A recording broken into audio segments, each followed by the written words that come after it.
What's up, friends? Man, I am stoked about that thing behind us, y'all.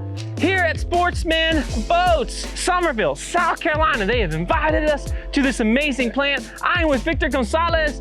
He is the head of marketing. We are buds because they've embraced the principles of not killer books. They ask, you answer, right, big dog? So this boat, I'm excited about it. Hopefully you're excited about it. It's the Open 352. It's their flagship. It's the flagship. As they say in this video, we're gonna talk about who it's for. We'll talk about who it's not for. That's right, they're gonna tell us. We're gonna talk about pricing. We're gonna talk about all the stuff. Absolutely. And you, my friends, are gonna love it.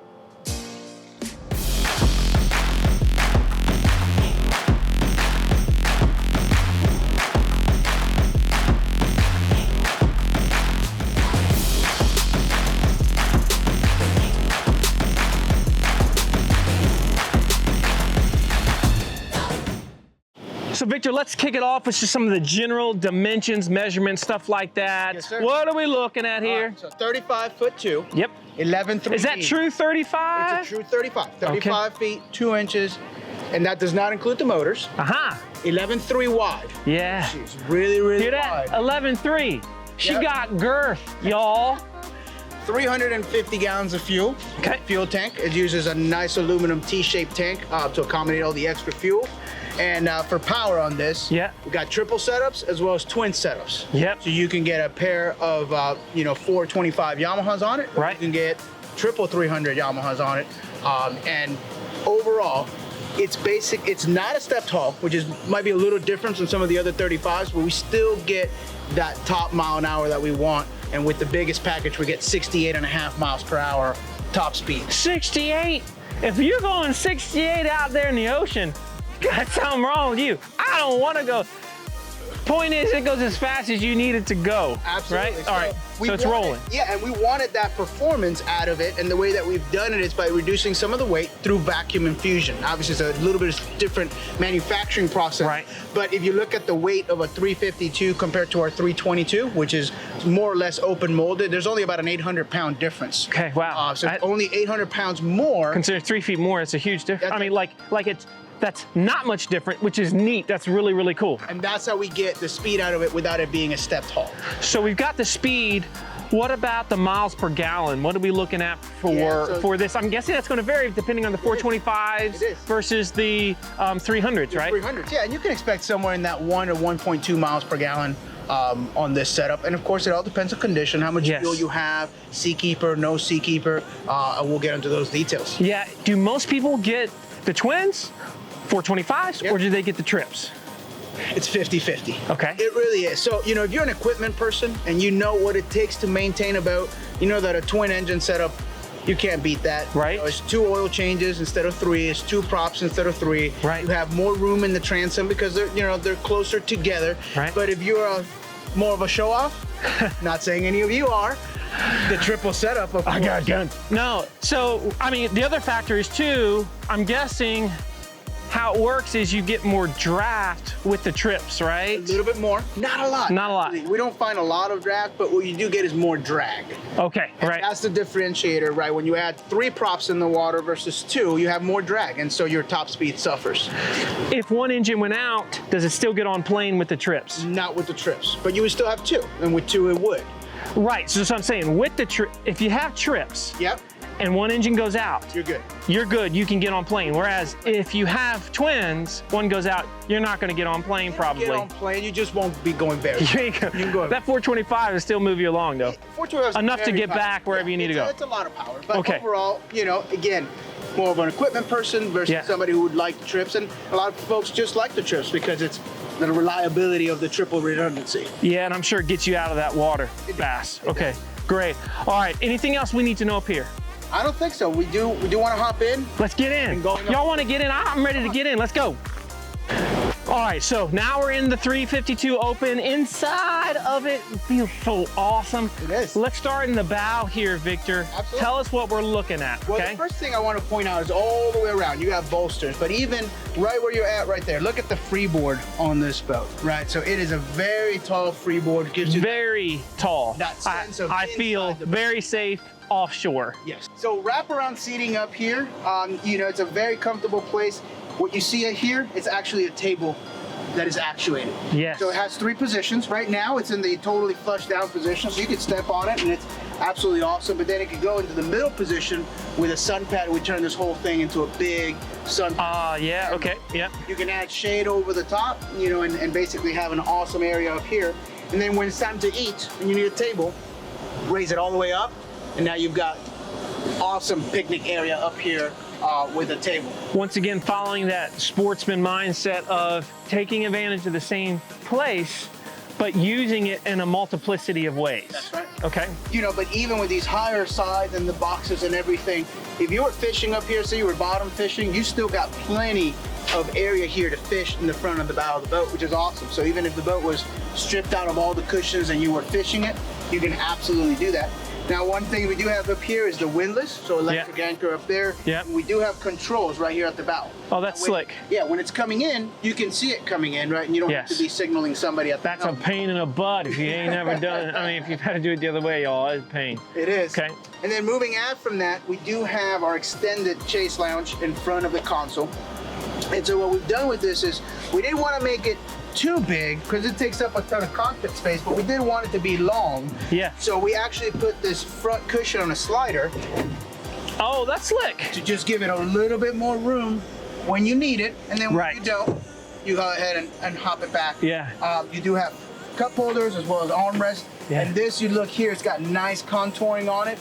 That way you stay in the seat. You know, a lot of obviously our offshore stuff is not going to be nice and pleasant and calm, and so we gotta prep for that, right? That's right. You still got plenty of overhang on the hardtop. This is another area of focus here, so that you're still getting shade even in front of the console. We see a lot of manufacturers kind of forget the people in the front, the shade that they need. Right. But it's also taller. If you look at it, it is kind of a tall coffin box, and that allows us to have more headroom inside the console. Yeah, which we'll look at here in a minute, but that can make a big difference. Yeah, absolutely. Let's go check out the console. Let's go look at that right now. I like that. Let's go inside. All right, so we're in the cabin area, and immediately, and by the way, this is getting ready to ship, so, I mean, we got cushions and stuff in here. Work with us, y'all. With that being said, I'm 5'11"-ish and can totally stand up. Yep, plenty of room up here. And then I think an important area we were talking about was how that chase lounge is a little taller. It's for this headroom right here, right? So you don't feel like the boat is on top of you. You know, you get a little bit more room in our berth area. Yeah, like you're being buried alive if you actually take a nap. That's right. And you know, for this space, most of the time it'll be kids and stuff taking a nap. I mean, we don't really see this as a full-blown overnight boat. You won't live on this boat. Right. This is a day boat with, you know, great amenities for the family, and that's where we're at. But you know, if you're an equipment guy, probably the geekiest part of this console is this access here. Yeah, the access is stunning. The electronics. Because sometimes access isn't so good and to your electronics. And this is easy to get to, of course. And it's like, everything's wonderfully labeled, by the way. I mean, like I can tell right away, just the labeling system is tremendous. Yep. Sometimes that sucks in boats. So this was really, really cool to see. Makes me happy as a boat owner to see this. And we love showing this off. We put a lot of work and effort into, you know, not only what the outside of the boat looks like, but the inside of the boat. Because at the end of the day, most boaters do their own maintenance things, and you know, they want to be able to have great access. And we talk about our total access compartment, and this is one of those other areas that we've put some thought into what it would take to maintain this boat over its life. Yeah, I can totally tell. You've got the, I think AC is an option in this, but again, for taking a nap offshore or just the occasional, like maybe one night, I could totally see how this is doable. Really nice. You've got the John. You've got stand. It looks like 5 potential rod holders up and down as well. You can have 6-foot rods on there. Yeah, smart to take advantage of that. So really just smart design here in the cabin area. So love it. So let's wrap around and take a look at the helm. I'm ready. Come on. All right, Victor. So now comes the electronics and the console, and I'm just always blown away with what you do with your consoles. Break it down for us, because she is bad. Yeah, there's a lot of stuff to talk about. You know, the first off, let's start with 22-inch Garmins. Okay. So it comes standard with one. You can optionally get the second one. Yeah. And we did talk about the air conditioning just a second ago. You do get air vents here if you get the air conditioning unit, so you get nice captain's chair. Sure. You get a nice breeze That's coming out of the car. Nice to have, yeah. From an electronics perspective, we spared nothing on this boat, you know. So this boat, stereo-wise, comes with top-of-the-line JL audio equipment, M6, MVI amps that are DSP, Fusion head unit 750. And then one of the most, you know, impressive things about this boat is no switches. Yeah, there's no switches, y'all. When you look at this entire dash, it looks so clean, and there's no switches anywhere. And what we do is we have a double redundant digital switching system. So the way that system works is it's full analog all the way up until the screens. Okay. So it's what you're used to, traditional wise, and you can actually go back in there and override any of the circuits if the screens were down. So, okay, yeah, that was I was thinking about it, so that'd be my one concern. No, of course, that was the So we do first have thing. redundancies. You have redundancy. You can turn on anything on this boat through the backside there by simply just moving a fuse. Okay. But what it allows us to do is have this completely clean dash, and all you get here on your screen is you get all your lights, and you can touch anything you want. You know, we've got preset modes, for example, like night running. You hit one button, and 3 or 4 things turn on at the same time. You hit another button, you know, that goes away. We got docking lights, spreader lights, you know, the vent actuator, you know, that we have up here. It's all right on here on the screen. This is really bad. I don't know. I haven't seen that. There's not many of them out there, Yeah. and we actually do that standard 26 foot and above. So this is not just exclusive to our 35. We actually build that. And you for us. find that boat owners really like that. So of course, as with anything, you're gonna have a mixed bag. Some folks Okay. really just like the feeling of having a switch and things Yeah. like that. And earlier in our design process, we had actually done something like this with the stereo system. Turns out it didn't do very well. You know, not having, you know, the volume knob to go and grab it or change the tune became one of our biggest issues in our CSI program. You know, that post-sales survey, and they said, well, we really would like to be able to turn the music up or down or change tracks without going through many screens. Okay. But in the case of switches, they're not things that you are constantly using, Right. And you can always split screen it and always have it constant. You can make ribbons on the Garmin and have those accessible at any time. And overall, what we find is just the longevity of this versus having exposed switches that get wet all the time and corrode. Just a better overall system, and of course the cleanliness of the dash. Very slick. Yep. Yeah. So okay. moving from there, this boat is equipped with Yamaha's Helm Master, top of the line joystick, as well as an autopilot system. And for those unfamiliar with the Helm Master, it just makes you look like a docking stud, even Absolutely. if you're not, basically, makes you right? the guru of the boat. Absolutely. So this system is this. It has a lot more. And you're not. features in You're not on any YouTube videos embarrassing yourself. It does have other features though. You know, if you're out fishing or you're waiting for a bridge to open or something like that, you can literally spot lock yourself into a particular area. So there are some cool features with that. But you know, this helm here is a triple captain, triple chair. Ton of space. Helm. And so the captain's in the middle. It's got the best visibility, and then you still have 2 outer seats, each of them with armrests, as well as storage underneath here. And you know, and you got a nice space here. I mean, you and I. Yeah. We're comfortable. Yeah, we here. could easily, You know, we can easily be stand here. Yeah. So for those long runs offshore and all that, as far as gauges go up here, we do have the Yamaha gauge up there. So it's another area here where it's easy to just look up and look at your speed or look at your tack, your RPM and all that, you know, right on there over the top. Yep. And then of course we did add additional speakers up there. We do have 2 VHF recesses on this, so if you wanted to run, say you was fishing a tournament, you wanted to run, you know, one channel on the tournament channel and then another channel on something else, right? You can, so dual radios. Yep.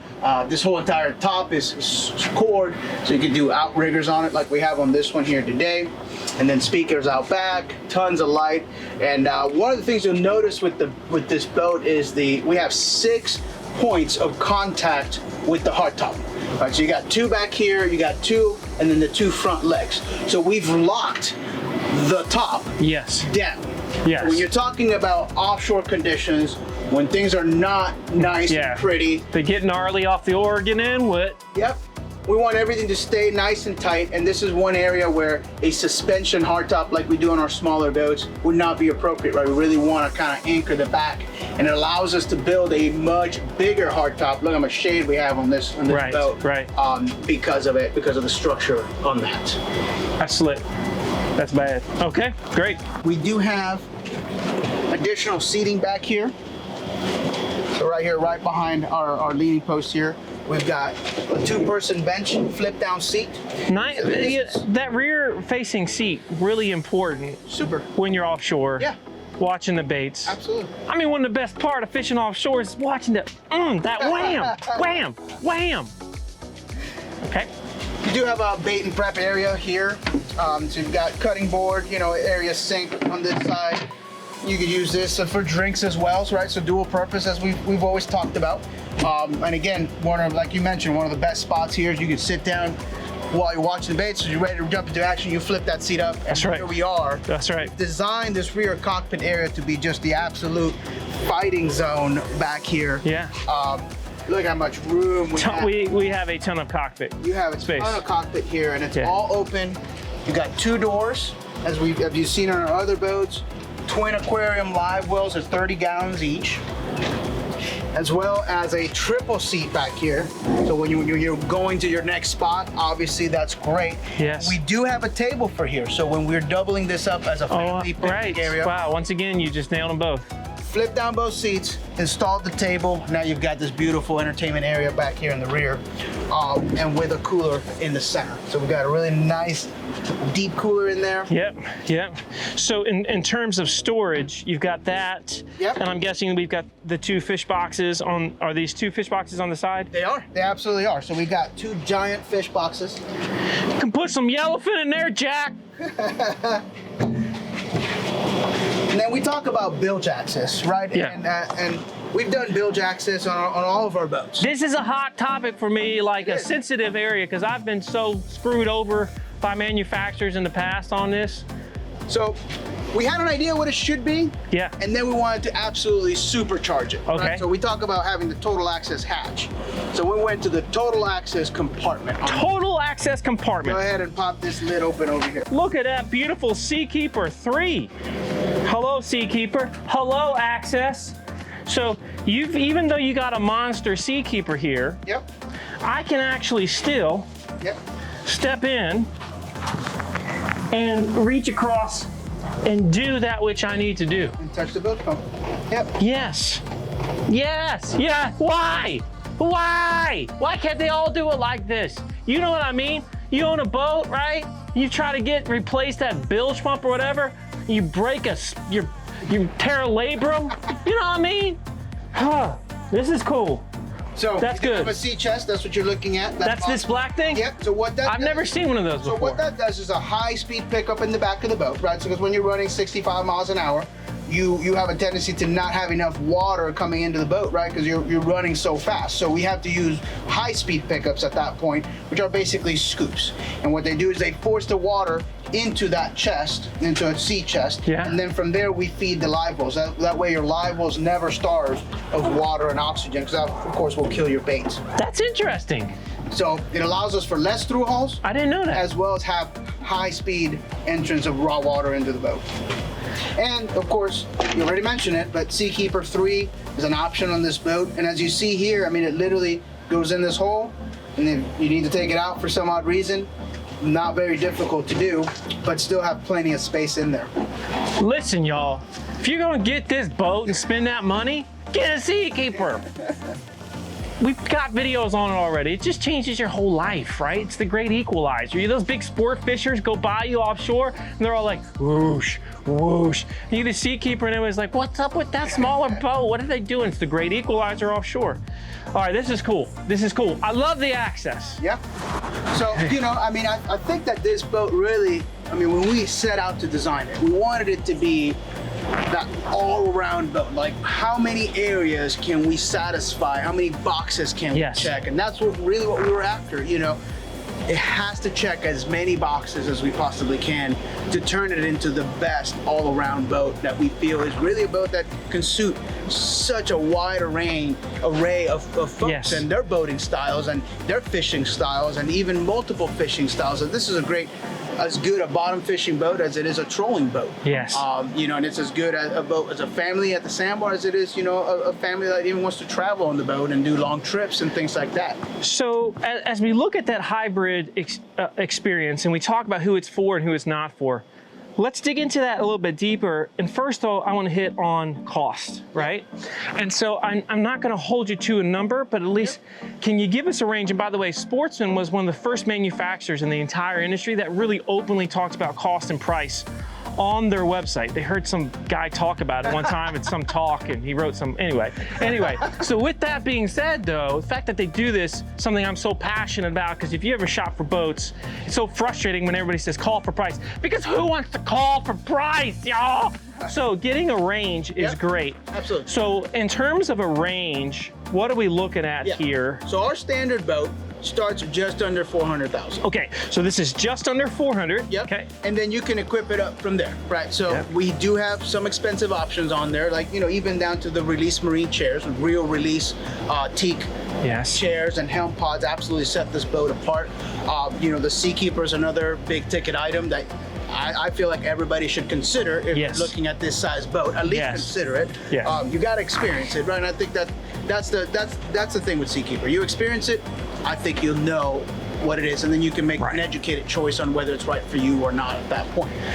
So when you add all that stuff up, is your general range going to be between 400,000 and 500,000, 400 and 550? 550. Okay, so 400 to 550,000 to get a primo, take the entire family and their friends, like inshore, offshore. Just about anything. Yeah. And that's the point. So if somebody said to you, Victor, who's this? If somebody is in the market for, let's say, mid-30s center console, who would this not be for? Is it, and I'm gonna make it, like, would it be if somebody's just like, I just wanna fish and I don't plan on ever doing the sandbar family experience? Like, who would you say it's not for? So, you know, when you get into that category of that type of person, a lot of times what they love is customizations. Okay. If you are looking to get this boat customized exactly to your needs with every rod holder and everything, this is not the boat for you, right? So we've really gone through great lengths in designing things into the boat, but it's still a production boat. Yes. Right? So if you're into customizations and one-off items and things like that, this would not be. Great point. Don't you love this transparency? More of that, America. Okay, good. What else we got? Well, if you're looking for a boat that is, again, stripped out, that doesn't have bow seating, this is not going to be it. And in that realm of that hardcore fisherman, that's it. As well, on the other side, if you're looking to live on the boat or even be on the boat for more than 3 or 4 days, this is absolutely not the boat for you. You know, even though it's got the air conditioning and the awesome amenities under there, you know, it just does not have the long-term capabilities of something with a generator and tons of fresh water that, you know, that allow you to do that. So that would not be it. So the extremes of both sides, I would say, are not the ones for this boat. Really good points. And I'd say the final one probably is just simply, if you can't afford it, right? That's and price. What's interesting, you mentioned, is a lot of people, as they get older, when they're younger, they start with a smaller Sportsman. And then as they get older and they potentially build their wealth, their boats grow with them, right? And so I know I never would have been able to afford, when I was in my 20s or 30s, what I have today, you know, because that ain't free, right? I mean, but I think it's important that people consider these things. And the other thing that somebody once told me, when I was talking with our friends at Regulator one time, and you talked about this today, Keith Ammons talked to me about this, is just like how if you go to sell the boat, if it's a good boat, the retention of value changes your perspective. That's right. Right? Because if you go to sell this in 10 years, especially with the cost continue to go up, you're probably not going to lose That's right. much at all in terms of what you initially spent. Yeah, the desirability of the brand is really what drives, you know, and beyond that, there's things that we do with resale value, with standard features that even heighten that even further. You know, at this point, honestly, this boat is sold out more or less for the foreseeable future, and The demand is crazy. the demand is crazy in general. Yes. But you know, we really do feel like our demand as a brand is even beyond the crazy. Right. Of Like the COVID rainbow and all that Right. stuff. Beyond the industry realm, there is more. There's something that Sportsman's been doing that has caused it. There's something that you all have done, many things obviously that you've done that has created such an exceptional explosion of the brand, Right. Of awareness. We see, and where I'm from in Virginia, it just around the Chesapeake Bay, like I said, we see Sportsman everywhere. This flagship is an amazing, amazing boat. This video was fun. Hopefully you enjoyed it. We talked about a lot of stuff, who it's for, who it's not for. We talked about pricing. I feel like we were super honest. This is great, and hopefully it gives you a sense of, if you're in the market, is it the right one for you, or it guides you further on your boat buying journey. As always, my friends, if you like the video, subscribe, like, share. You know what I mean. I mean, all the stuff that matters that keeps the channel going. We're growing, we're blowing up. You're part of that. So please continue that movement forward. As always, my friends, stay salty.